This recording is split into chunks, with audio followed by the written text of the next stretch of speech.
What is going on, everyone? I am back once again. It's Connor, the co host with the most with the Formula One Power Rankings. And I know what you're probably thinking, like, man, where's this guy been? It's been a month since he last uploaded this. Like, is he okay? Like, is he still going to do this? Which, I mean, I guess if you follow our regular podcast content, then you know that I've still been around. But it's just been a combination of the races have been so spread out. Like there was a week in between Mugello and Russia, and then there was another week in between Russia and the Nurburing, and now there's been another week in between the Nurburing and the Portuguese Grand Prix taking place this weekend. So hopefully, I should be able to, with the Portuguese and the Turkish Grands Prix, yeah, or not Turkish, the San Marino going to Imola. Hopefully, with those, I'll be able to get it out a little bit more. But I know there's just a lot of spaces in the calendar right now. Like I think the only non-break they have now in the calendar is the two races at Bahrain, since I mean they're going to be there anyway, so there's no need to leave. I mean, I don't know if there's going to be a big break in between like Turkey and Bahrain, or like Bahrain and the Abu Dhabi Grand Prix, since those places are pretty close together. So, whereas like obviously for this weekend, they were going from Germany to Portugal, and then obviously they're going to have to go from Portugal back to San Marino. So we'll see.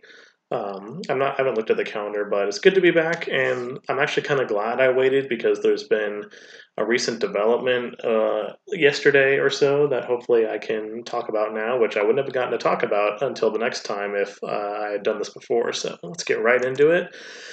Obviously, going to make another honorable mention to Nico Hulkenberg, filling in for Lance Stroll at the Nurburing. I mean, I would be. It's going to be interesting to see what happens with him next year, if he can find a seat or not, because we'll get to this in very short order since the two drivers that the big news is about, I'm talking about later on. But so far, the issue is, there's not very many seats left. I mean, there's still the seats at Alfa Romeo that are open. There's the seats at Haas, and then there's the seats between Red Bull and Alfa Tauri. But it's likely that they're going to stick that.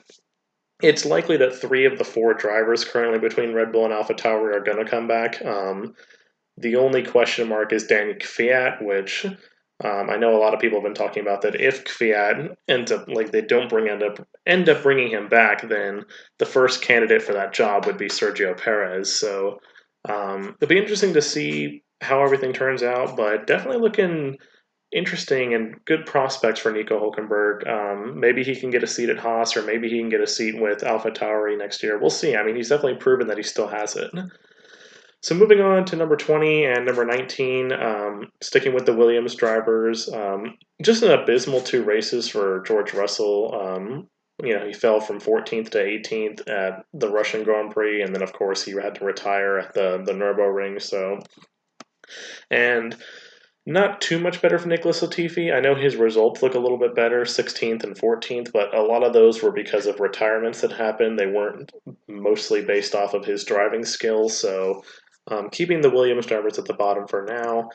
But this is really where the big story has come out just yesterday with the two Haas drivers. So I've got Romain Grosjean at number 18. Finally got his first points finish at the Nürburgring, and with a ninth place finish, so he finally crawled out of last place. I think George Russell's in last place now. Yeah, he is. The two Williams drivers are officially in last place, still haven't scored a single point. And then Kevin Magnussen at number 17 with a 12th and a 13th. But the big story, obviously, that's come out now is that Haas has announced that neither Magnussen or Grosjean are going to be coming back to the team next year. Now, I would say this is like, I'm probably 50-50 on this, whether between like it being surprising and it being expected, because obviously, Grosjean and Magnussen have been living dangerously. I mean, their seats were secure after 2018, but there was a lot of speculation that they weren't going to be back for this season after 2019 and how badly Haas performed. So, but they decided to bring both of them back, especially Grosjean they were talking about Nico Hulkenberg taking his seat. But now Haas has announced that neither driver are going to come back next season. So, that leaves two open spots at Haas for the likes of, Sergio Perez and Nico Hulkenberg, because and possibly Danny Kvyat if he ends up leaving AlphaTauri, because and I would venture to guess that this is probably the end of the road for Romain Grosjean. I would be surprised if he continued on. I mean, he's not going to find a seat anywhere. Magnussen's a little bit younger, but this looks like the end of the road for Grosjean and possibly the end of the road for Magnussen, because if I had to guess when it came to Alfa Romeo, one of their seats is the Ferrari controlled seat's probably going to go to Mick Schumacher. But it is looking increasingly likely that Kimi Raikkonen might actually come back next season. So that really leaves no options for Romain Grosjean and Kevin Magnussen except for maybe the open Alpha Tauri seat. But I highly doubt that Red Bull Racing is going to bring either of them in. I mean, I would figure they would either want to bring up another driver from their development program or stick with Danny Kvyat or bring in someone like Nico Hulkenberg or Sergio Perez, drivers that are, especially Sergio Perez, is far more talented than either Grosjean or Magnussen. So it's unfortunate, especially I hate to see Magnussen go. I've always liked him. Grosjean, I've never really been a huge fan of just because he crashes and does stupid stuff all the time. But it is unfortunate. Both drivers are going to be likely out of the sport next season, and Grosjean's likely going to have to end up retiring. So we'll see if we see either of them in the future. But I would say it's probably improbable that we see Magnussen again, and very improbable that we see Grosjean again in Formula One. So I don't know. We'll see. So going on to number 16 and 15, we kind of have a theme going here that each team's drivers are going back to back. That will change, but I mean, Williams, Haas, and Alfa Romeo have been the bottom three teams clearly this season. So a good, good showings for Raikkonen. I mean, again, he's kind of sticking with that. Like, he's really slow in qualifying, but has the pace during the race, a 14th and a 12th. I mean, and I mentioned earlier that it seems like Raikkonen is going to come back next season. There's been a lot of talk that he probably will stay for another season, which, I mean, I would be really happy if he stayed for another season. I'm a big fan of Kimi Raikkonen, so it clearly shows that he still has the passion and the drive to, I mean, he's putting up with a car that can't hardly compete for points, and he's still, managing to get good results out of it. And it looks like he's still having fun. So, good looks for Raikkonen. I know Giovinazzi. These were two good results, an 11th and a 10th, but unfortunately, it's looking like it might be a little bit too late for Antonio Giovinazzi to prove himself. Mick Schumacher is looking like he's going to win the F2 championship, which I can't remember if Ferrari made him some kind of deal. They said like if he could finish in the top 3 or something in the F2 championship that they would consider him for the seat. Whereas right now it's looking like he's going to win the F2 championship. I know there's still a couple races to go, but you wouldn't rather be in any other place except first in the standings going into the last couple of races. So good results for Giovinazzi, except maybe a little bit of a consolation prize, unfortunately for him. It's likely that in my mind, that we won't see him next season, because I definitely know that. I mean, if they don't bring him back to Alfa Romeo, then he has zero chance of getting picked up at Haas or at Alpha Tauri, given the other drivers that are still out there. So number 14, we've got Sebastian Vettel.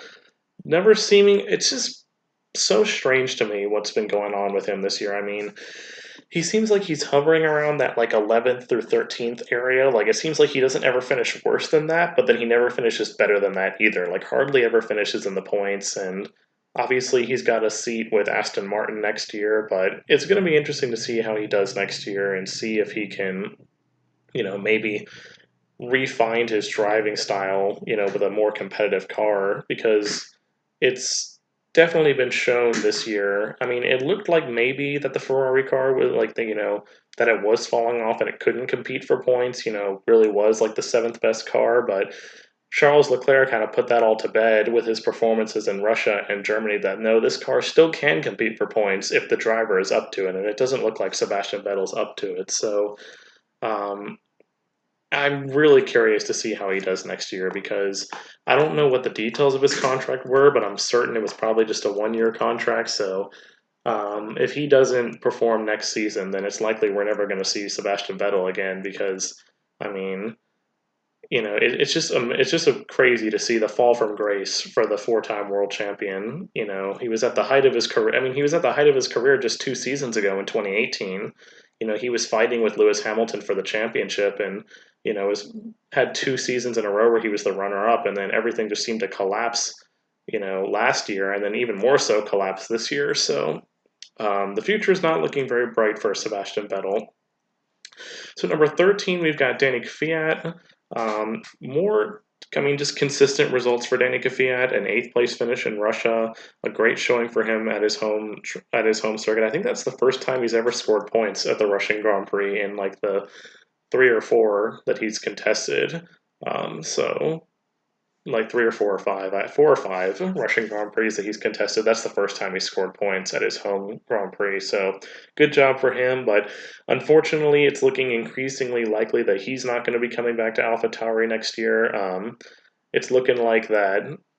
More than likely, it's looking like Red Bull's going to stay the same with Verstappen and Albon, and then Gasly's going to head AlphaTauri. But it's looking like that other seat with Kvyat's going to be open next year, possibly for someone like Hulkenberg or Sergio Perez. So it's also going to be sad to see Danny Kvyat go, but I don't think this is going to be the last that we're going to hear of Danny Kvyat. He's definitely a very talented driver, and I feel like that there's unlike with Giovinazzi and Grosjean and Magnussen, I think there's a possibility that Danny Kvyat could stick around and possibly we could see him again in the cockpit of an F1 car.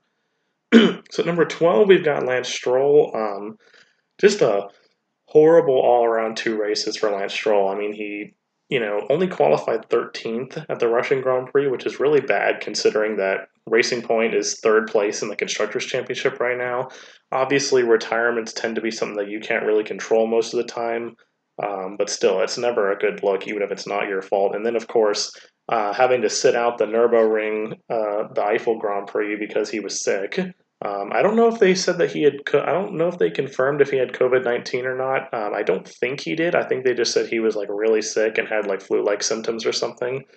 I never heard anything about him having COVID, but maybe I just wasn't looking into it too much. Which I mean, obviously that's not a good look for Racing Point. If so far the only 2 cases of COVID-19 have been with the drivers have been between their 2 drivers. So who knows? But I'm sure Lance Stroll will get back on it. Even though he dropped 6 places this week, I'm sure he'll find his way back up the list in the future. Number 11, we've got Esteban Ocon. Lots of 7s on this list, 7-7, and then a 7th in the race, but an 18th retirement for Esteban Ocon. Something went wrong with his car.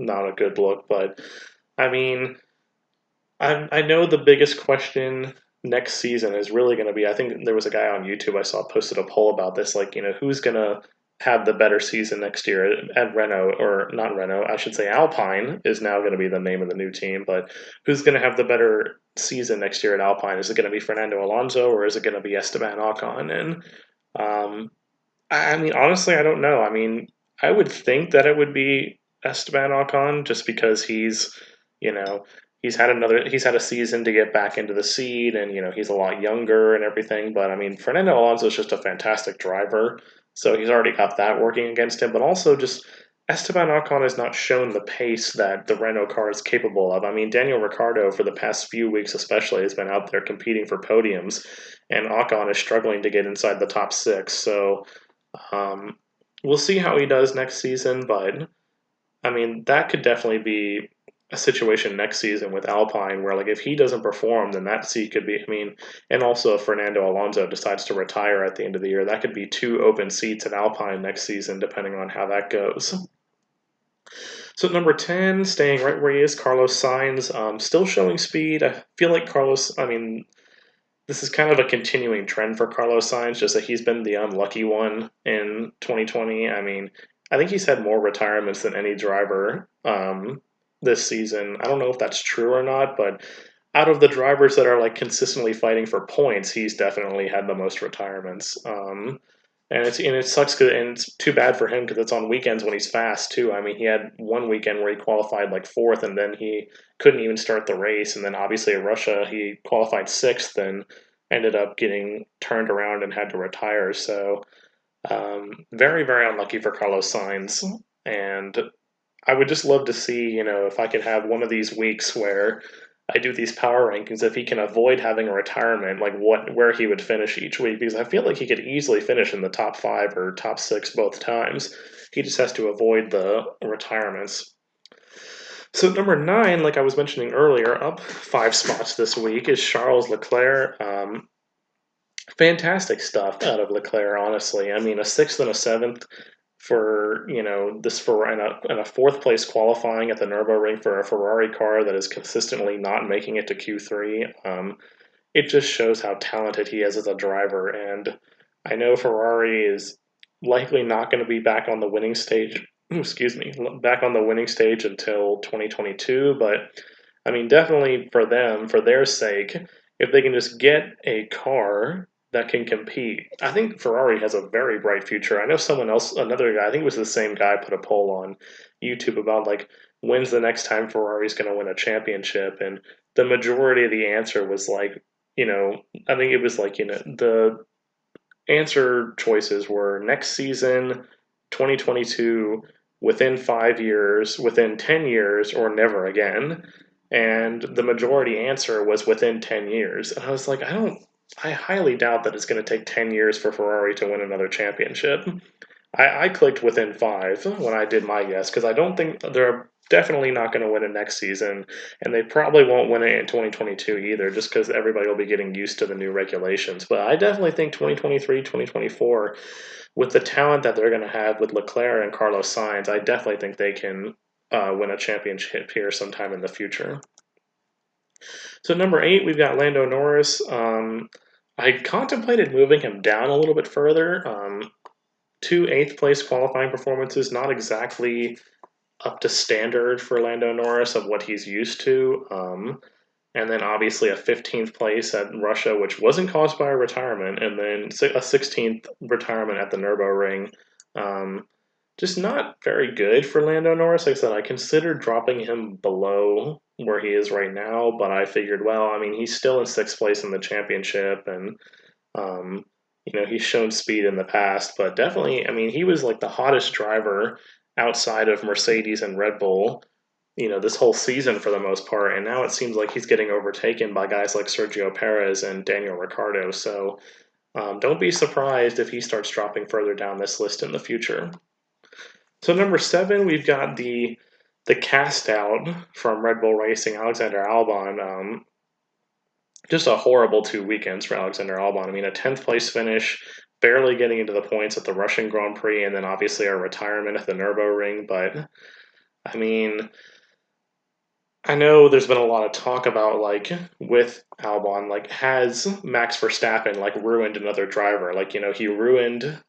I mean, I wouldn't say he ruined Daniel Ricciardo, but he definitely drove Daniel Ricciardo away. And then, like, how he quote unquote ruined Pierre Gasly, and now he's ruined Alexander Albon. And I mean, I just feel bad for him because, I mean, I don't know if he's still in a situation where, because I know they were talking about where they had some races where they had brought the cars to the circuit and Albon's car didn't have the parts that Verstappen's car had. Like Verstappen had a better car basically. And that's why like he was obvious. I mean, Verstappen's a better driver, no question, but it obviously also doesn't help when your car is slower than your teammates and then you're trying to compare that and you're like, "Oh, why is Albon so much slower?" It's like, "Well, because he doesn't have the car that Verstappen has." So, we'll see. I mean, he definitely has time to turn it around, but and I know there's been a lot of talk that he probably will keep that seat at Red Bull next season just because Red Bull doesn't want to go through a whole nother driver swap thing. And I mean, honestly, Pierre Gasly's probably better at AlphaTauri right now anyway. Speaking of Pierre Gasly, he's the next driver on this list, but um, it's it's going to be interesting because obviously, if Albon does keep the seat, which I think he will, you know, who's to stop them from next season if they start getting similar results to, do what they did in 2019 where they swap out Albon and Gasly. I mean, I don't know. It's going to be an interesting situation. I will say for Albon's sake that because one thing that's kept Gasly afloat has been the fact that even though he struggled really bad at Red Bull, he's had a fantastic performance ever since he got moved down to Toro Rosso and now AlphaTauri. I mean, he closed out 2019 strong, and obviously he's having a really good 2020. He won that race in Italy. He's sitting 10th place in the championship right now, and he's consistently putting together points finishes, but and it's keeping him afloat. But I will say, for Albon's sake, if they end up doing the driver swap again and Albon starts struggling, then Albon's going to find himself out of Formula One very quickly. So it's a very interesting time at AlphaTauri / Red Bull with that second seat. So number 5, we've got Sergio Perez, the man who is going to be leaving Aston Martin Racing. I know I saw a video on a guy that was talking about his potential driver lineups for 2020 or 2021, where he thought everyone was going to go, and he mentioned that he thought Perez was going to go to Haas, which I mean, like, that seems like his best option right now, because who's to say that AlphaTauri is going to want to bring him in? Because I know AlphaTauri is supposed to be a junior team to Red Bull, and it's supposed to be about developing drivers. And Perez is obviously a veteran driver; he doesn't need any developing. I mean, he's not going to get any better than he is right now. So I did see an interesting video where he was talking about Perez going to Haas and, just basically waiting, staying there for 2 seasons and waiting to see what you have in 2022. Because there has been a fair amount of talk, I'm not going to say a lot, but a fair amount of talk that Haas could actually really make a turnaround in 2022 once the regulations change and everything. So, I mean, it wouldn't be a bad move. I mean, what else does he have to lose at this point, right? I mean, go there for 2 seasons. If it works out, then fantastic. If it doesn't, then, well, that sucks. But Perez is certainly not really ripe with options right now. Haas seems like the only viable option for him, with Mick Schumacher likely taking the seat at Alfa Romeo and Kimi Raikkonen likely staying around for one more season. Unless Red Bull wants to take a chance on him, I highly doubt that he has any other option except for Haas. So, I mean, he's certainly proving himself. 2 fourth-place finishes. He's been on the cusp of a podium. I know he was one of the drivers coming into this season after the first race that I said would have a podium outside of the big 3 before the season was over, but hasn't happened yet, but he's getting close. He's getting very, very close. Speaking of podiums outside of the big 3, Daniil Ricciardo finally got his first podium had a brain fart there. Daniil Ricciardo finally got his first podium at Renault at the Nurburing. I'm extremely happy for him. I mean, he worked really hard, and he's a great driver. He was expecting a lot more when he left Red Bull to come to Renault, and it obviously hasn't worked out fantastically for him, but I mean, to get that podium is like nothing else. I mean, I don't think I ever would have. He definitely was on the list of like drivers that I thought could get a podium, but given Renault's performance in preseason testing and at the start of the season, I wasn't so sure about it. I knew he had the talent, but I wasn't sure if he had the car for it. And he finally proved it. I mean, he'd been right there so many times, and now he finally got it. So congratulations to Daniil Ricciardo, and obviously making the move to McLaren next year. So hopefully more good things for Daniil Ricciardo in the future. But he definitely still shows that he's still showing that he hasn't lost anything. He's still the same driver, and he's still just as talented. And maybe if he's given the right chance, that he could still win a world championship. So the top 3 are going to be unchanged. Max Verstappen is still number 3 this week. Second. Obviously, I think his second place at Russia was obviously. I mean, both of his second places were kind of due to the misfortunes of the Mercedes cars. Obviously, Lewis Hamilton had issues at Russia for various reasons, and then obviously Valtteri Bottas had to retire from the Eiffel Grand Prix. So I'm keeping him at number 3 this week, but I guess I'll show Valtteri Bottas as number 2, and obviously Lewis Hamilton's number 1. It's looking very, very, very, very unlikely that anybody's going to catch Lewis Hamilton at this point. I mean, the guy he's got an almost insurmountable lead. I wouldn't have said that if Valtteri Bottas had not retired from the Eiffel Grand Prix, because Valtteri won the Russian Grand Prix, and it was looking like, all right, this is Valtteri. If he can keep this momentum going, then he's going to be able to start getting back into the fight with Hamilton, because it's not over. But the retirement at the Eiffel Grand Prix, combined with Hamilton winning the race, it just eliminated any sort of gain that he made on Hamilton going into that. I mean, he gained I can't remember who had the fastest lap that race. I think Verstappen had it. So it was either Verstappen had it or Valtteri had it. I don't think Lewis had it at Russia. So, he either gained 10 or 11 points on Lewis at the Russian Grand Prix. And it's like, great, like now you're getting back into it. But then you go into the next week and you made a 10-point gain, but then you follow that up with losing 26 points to him in the championship. So, that's a net loss of 15 points. And it would be shocking, honestly. I mean, I think Lewis he's probably set to clinch the championship sometime at Bahrain. Um, but I mean, for all intents and purposes, I would say he's probably clinched it by now. I mean, there's only let's see, 12, 13, 14, 15, 16, 17. There's only 6 races left this season, and he's got a nearly insurmountable lead. So I guess I'll say it now. Congratulations, Lewis Hamilton. He's gonna take that 7th championship, and he has not signed a contract next year with Mercedes yet. But I mean, I don't see any reason why he would leave Mercedes unless for some reason he wanted to retire, like he wanted to pull a Nico Rosberg. But um, I don't see any reason why Hamilton doesn't return to Mercedes. I mean, is he really going to give up his seat at Mercedes to go drive for Haas? Like, come on.